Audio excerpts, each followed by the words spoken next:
Você trabalha com a formação docente e toda vez que vai fazer uma ação tem dúvidas com relação ao gênero textual e as formas de registro?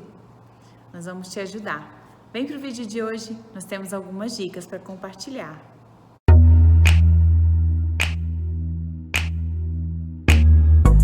Olá, formador, tudo bem? Bem-vindo de volta ao canal Papo de Formador. O papo de hoje, eu trouxe uma grande amiga para contar um pouquinho para a gente sobre gêneros textuais e formas de registro no programa de formação. Bem-vinda, Gabi! Carol, obrigada pelo convite.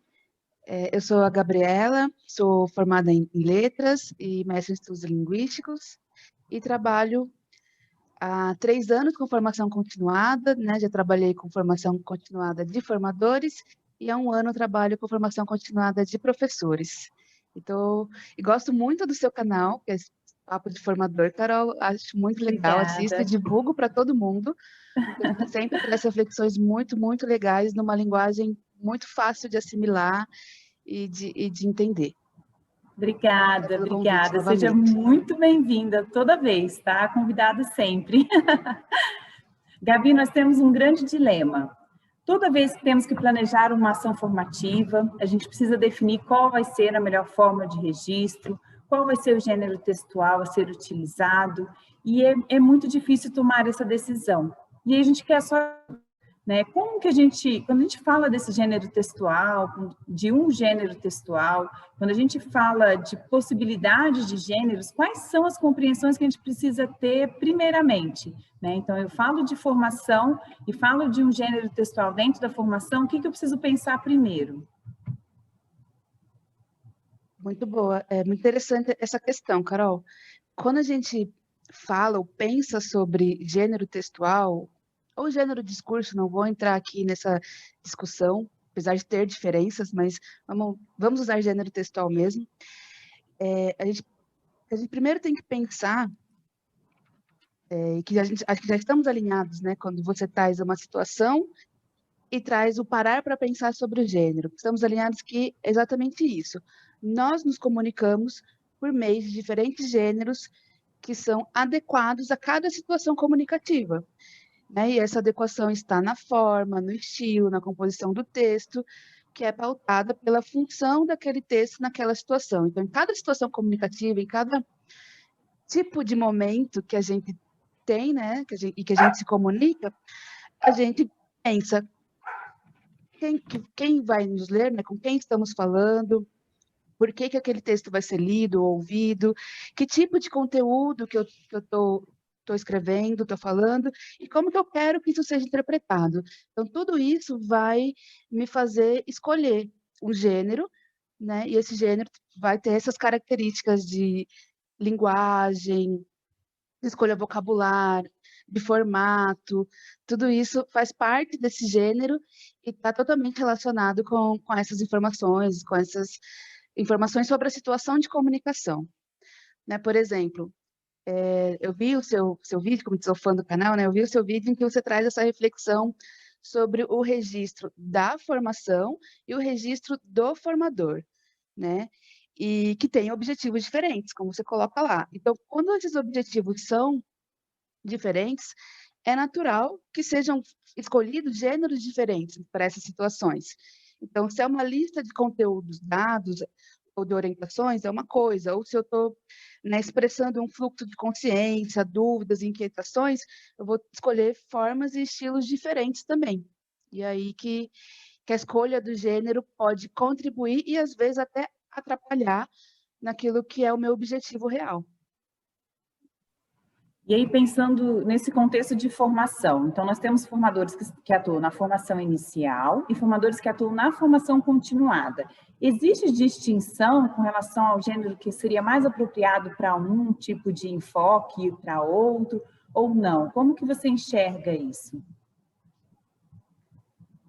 Eu diria que não há um gênero que só pode ser usado na formação inicial ou que só pode ser usado na formação continuada, mas que é sempre necessário fazer essa reflexão sobre as características e intenções. Então, vamos pensar em alguns exemplos aqui.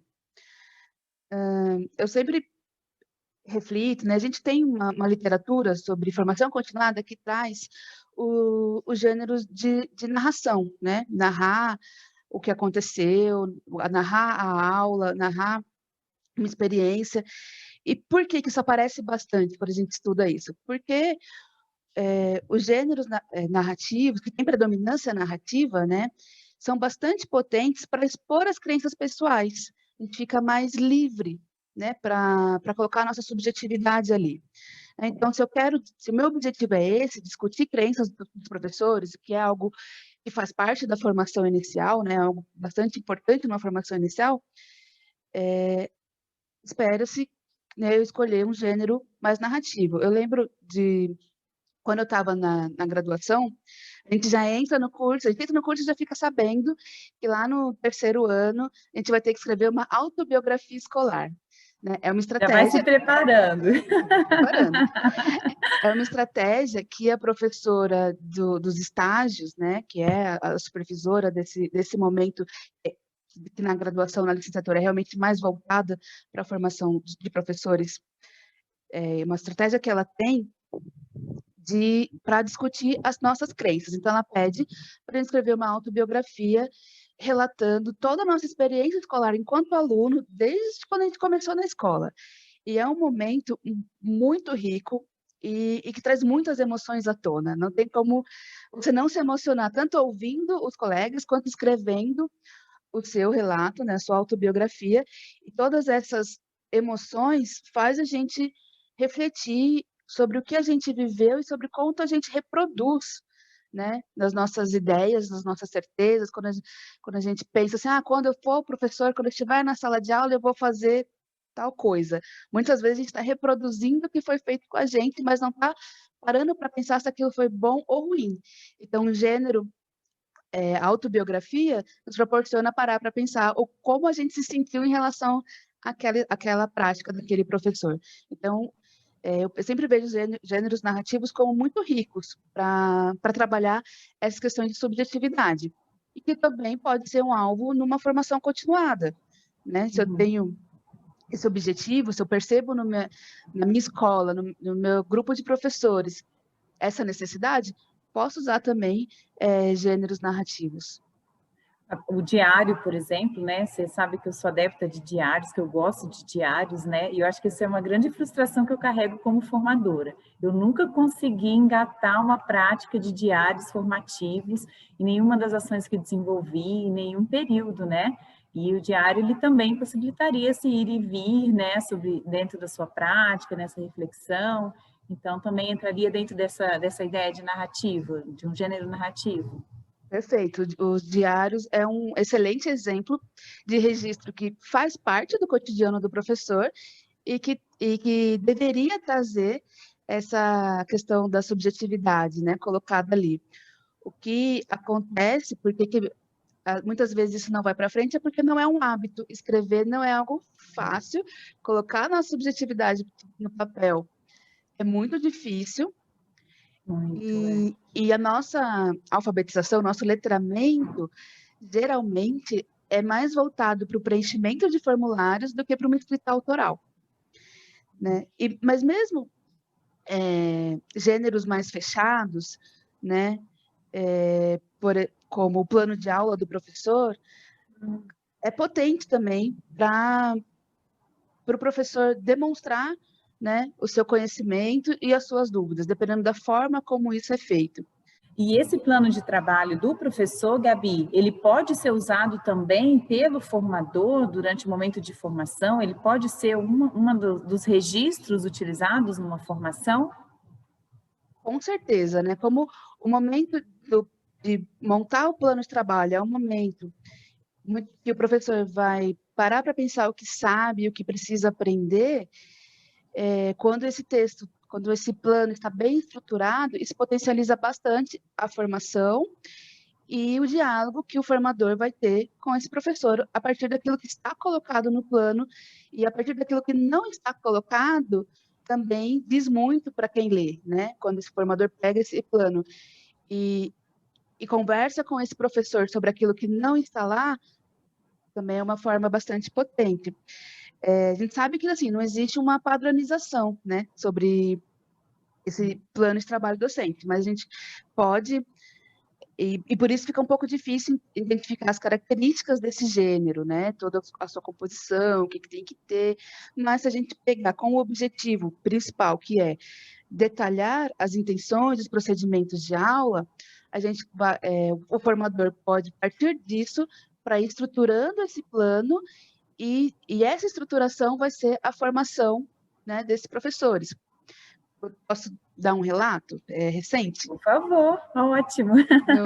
No final do ano passado, a gente fez, né, um trabalho de formação com um grupo pequeno até de professores, e como atividade final, eu solicitei um plano de uma atividade, né, coerente com tudo aquilo que a gente havia estudado, né, e aí eu entreguei para eles fazerem esse plano, eu entreguei uma tabela, realmente, né, com os itens que Um roteiro. um roteiro do que eu considero importante que tivesse nesse plano. Então, tinha que ter as habilidades e competências, o objetivo de aprendizagem, o conteúdo nas suas 3 dimensões, uma relação entre aquilo que, né, o objetivo ali, aquilo que está sendo ensinado, com a realidade do aluno e da escola, e o detalhamento dos procedimentos, dos materiais que seriam, né, usados naquela atividade. E no momento de compartilhamento, né, os professores demonstraram que, para eles, o que gerou mais dificuldade foi detalhar o conteúdo nas suas 3 dimensões, e que isso gerou um movimento de estudo e de reflexão para eles. Muito E legal. eles já tinham o que eles queriam fazer, o material, a atividade para eles, era muito fácil de escrever e de falar, mas de parar para refletir quais eram de fato os conteúdos alvo ali, né? E de fato qual era o objetivo de aprendizagem daquela atividade, foi difícil. Então, Ou seja, a minha parar para escrever. comunicação não estava clara, né? Então, o uso do plano para comunicar aquilo que eu precisava comunicar não tinha atingido o objetivo principal, eu não tinha conseguido comunicar, né? Que é o que você falou no comecinho, né? Do uso desses gêneros e desses registros como uma forma de comunicação, né? Isso, eu diria que você comunica, mas talvez não exatamente aquilo que você queria comunicar, É né? legal. Então, quando eu faço um plano de trabalho que eu só escrevo mais ou menos, vou levantar conhecimentos prévios, vou mostrar um vídeo, vou trazer uma imagem, vou fazer tal pergunta. Tudo bem, você está dizendo o que você vai fazer, mas você está explicitando e você tem claro para você qual é o seu objetivo de aprendizagem com esse movimento? Né? Você Aí tem entra a mediação do formador. isso, exatamente. Aí entra você consegue perceber aí um espaço para a aprendizagem do professor. Ótimo. Muito legal, Gabi. E para a gente encerrar o nosso papo de hoje, você tem um gênero preferido como formadora? Algum que você goste mais? A gente não vai contar para ninguém. Que pergunta difícil. Eu sempre gostei, como eu comecei, né, falando dos gêneros mais narrativos, eu sempre gostei mais desses, né? Então, eu pedi relatos sobre a sua prática, começar a formação. E essa questão dos gêneros narrativos, tanto de produção quanto de leitura também, né? Quando a gente faz estudo de casos, geralmente a gente entrega um relato de alguma coisa. Então, eu gosto bastante de trabalhar com isso nas formações, mas eu tenho percebido que até por causa dessa falta de hábito, né, de ser mais sincero com o que a gente pensa, com as nossas dúvidas no momento da comunicação, e também, às vezes, por falha minha, de não deixar claro qual é o objetivo, né, daquele momento comunicativo, eu tenho agora percebido que para eu chegar a, né, trabalhar com qualidade esses gêneros, tem alguns passos necessários. E aí o plano de trabalho eu achei mais rico, né? Porque é uma coisa que tem um objetivo mais claro, e eu consigo deixar mais claro, fica mais claro para o professor qual é esse objetivo. Então, quando eu pergunto para ele qual é o objetivo e qual é o conteúdo, ele não causa estranhamento. Sabe por que ela está perguntando isso? Ele entende que aquilo faz Uhum. parte do gênero, que aquilo faz parte do objetivo comunicativo daquele gênero, e que se ele não tinha parado para pensar nisso antes, é porque estava falho, né, a forma como ele estava escrevendo, aquilo que ele estava comunicando. Então, eu como formador, eu também preciso ficar atento naquilo que eu espero que seja compreendido pelo outro, né? Do uso que eu vou fazer desse instrumento, desse gênero, para que ele consiga realmente atingir o objetivo que foi pensado, né? Então, é uma atenção, um cuidado que nós precisamos ter. Exatamente isso. Ótima dica, Gabi. Ótima dica. Olha, muito obrigada pelo papo de hoje. Você é sempre muito bem-vinda, né? Venha sempre que tiver disponibilidade, vem trocar uma ideia com a gente. E você que é formador, eu vou deixar o contato da Gabi nos comentários do vídeo. E se você gostou, curta, compartilhe e continue com a gente nesse papo de formador. Eu que agradeço, é só me convidar que eu estou aqui de volta. Obrigada. Tchau, Obrigada. formador. Tchau, Gabi.